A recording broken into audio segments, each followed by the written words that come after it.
आज का टॉपिक है विक्टर मेयर मेथड या विक्टर मेयर परीक्षण इसे कहते हैं।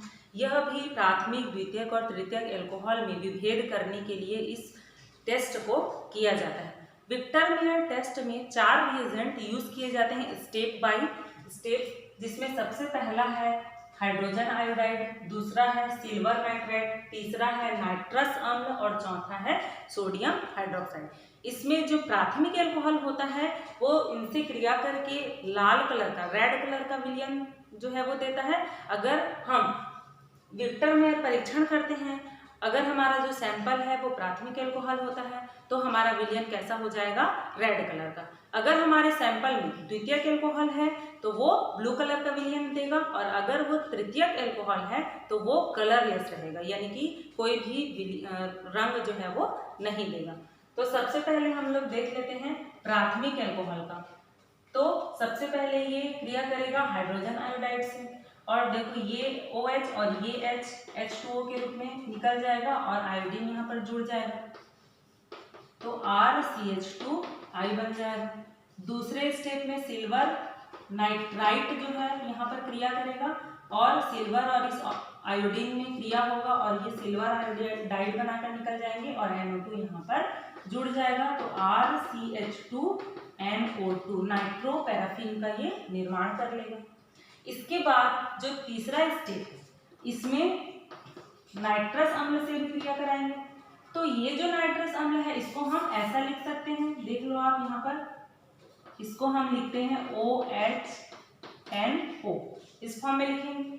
तो जब नाइट्रस अम्ल से भी क्रिया कराते हैं तो हमारा जल का एक अणु जो है वो बाहर निकलता है, तो इसे हम इस प्रकार से लिखेंगे O डबल बॉन्ड N और O, इसको हम क्या कर दिए हैं, रीअरेंज कर दिए। तो यहाँ पर का H2 और यहाँ पर का ऑक्सीजन H2O के रूप में बाहर निकल जाएगा और ये वाला जो कार्बन है इस वाले नाइट्रोजन के साथ जुड़ जाएगा। ठीक है, तो अब ये कैसा हो जाएगा, देखो RC डबल बॉन्ड N, इधर OH और ये NO2, ये जो बनेगा इसे बोलेंगे नाइट्रोलिक एसिड। फिर उसके बाद लास्ट हमारा जो रिएजेंट है वो है सोडियम हाइड्रोक्साइड।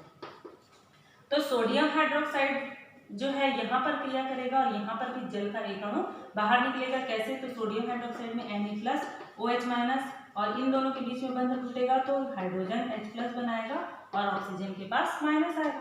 तो ये जो OH+ है, H+ के साथ क्रिया करके H2O, एक H2O बाहर निकल जाएगा और ये जो Na है वो यहाँ पर जुड़ जाएगा और RCNO2NONA, इस प्रकार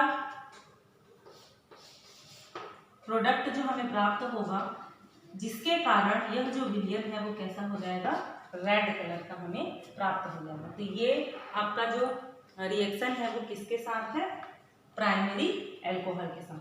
अब उसके बाद सेम रिएक्शन हम देख लेते हैं द्वितीयक अल्कोहल के साथ। जब इसका रिएक्शन कराते हैं तो हमें क्या प्रोडक्ट जो है वो प्राप्त होगा। द्वितीयक अल्कोहल के साथ देख लेते हैं, तो ये हमारा क्या है, द्वितीयक अल्कोहल OH। सबसे पहले हम अभिक्रिया कराएंगे हाइड्रोजन आयोडाइड के साथ, तो फिर से वही जल का एक अणु बाहर निकल जाएगा और क्या बनाएगा, आयोडाइड का निर्माण करेगा। दूसरा सिल्वर नाइट्राइट के साथ अभिक्रिया कराएंगे तो AgI जो है वो बाहर निकल जाएगा और ये NO2 यहाँ जुड़ जाएगा, तो ये क्या हो जाएगा, इस प्रकार से फॉर्मेशन होगा। अब इसके बाद यहाँ पर आता है नाइट्रस अम्ल, तीसरा हमारा रिएजेंट। तो इसको अब हम कैसे रीअरेंज करके लिखेंगे, तो OH वाले भाग को इधर लिखेंगे और NO वाले भाग को इधर लिखेंगे, ताकि इसका H और इसका जो OH है वो H2O बनाकर रिमूव हो जाए और ये जो कार्बन है इस नाइट्रोजन से क्या हो जाता है, जुड़कर इस प्रकार देखिए RR, ये C हो गया, ये N नाइट्रोजन, N के साथ डबल बॉन्ड O और यहाँ पर NO2, ये है हमारा स्यूडो नाइट्राइल। यह ब्लू कलर का होता है और इसी के कारण हमारा जो विलयन है वो ब्लू कलर का दिखाई देता है। आगे ये NaOH से कोई अभिक्रिया नहीं करता है। तो अगर हमारा विलयन ब्लू कलर का प्राप्त होता है तो वो कैसा एल्कोहल है? द्वितीयक एल्कोहल। इसके बाद हम देखते हैं तृतीयक एल्कोहल। तृतीयक एल्कोहल का इन रिएजेंट के साथ अभिक्रिया करने पर क्या प्राप्त होता है? तो तृतीयक एल्कोहल में क्या होता है? तीनों हाइड्रोजन हट जाता है और तीनों के जगह में एल्किल ग्रुप जुड़ जाता है इस प्रकार से। तो इसमें सबसे पहले हम हाइड्रोजन आयोडाइड से अभिक्रिया कराते हैं तो हमें आयोडाइड प्राप्त होता है इस प्रकार से। फिर उसके बाद दूसरा सिल्वर नाइट्राइड से अभिक्रिया करेंगे तो AgI आपस में निकल जाएगा क्रिया करके, तो क्या बनेगा? टर्सरी नाइट्रोपैराफिन। नाइट्रोपैराफिन का यहाँ पर फॉर्मेशन होगा, नाइट्रोपैराफिन। अब उसके बाद देखिए इसके बाद कौन सा वाला रिएजेंट है? तो नाइट्रस अम्ल। तो नाइट्रस अम्ल जो है के साथ ये कोई भी अभिक्रिया नहीं करता है, नो रिएक्शन। क्यों? क्योंकि आप देखिए जब भी ये नाइट्रस अम्ल के साथ अभिक्रिया किया है प्राइमरी और द्वितीयक वाला, तो उससे जल का एक अणु जो है वो बाहर निकलता है। लेकिन इस वाले कार्बन के पास ना कोई एक भी हाइड्रोजन उपस्थित नहीं है। तो इस वाले कार्बन के पास हाइड्रोजन इसलिए उपस्थित नहीं क्योंकि ये तृतीयक एल्कोहल है, तीनों हाइड्रोजन हट गया है और तीनों की जगह में एल्किल समूह जुड़ा हुआ है। तो यहाँ पर हाइड्रोजन ही नहीं है तो इसके साथ क्रिया करके वो H2O बाहर नहीं निकालेगा, मतलब नाइट्रस इसके बाद जो अभिक्रिया है वो आगे नहीं बढ़ेगी। और जो हमारा विलयन है वो कैसा होगा?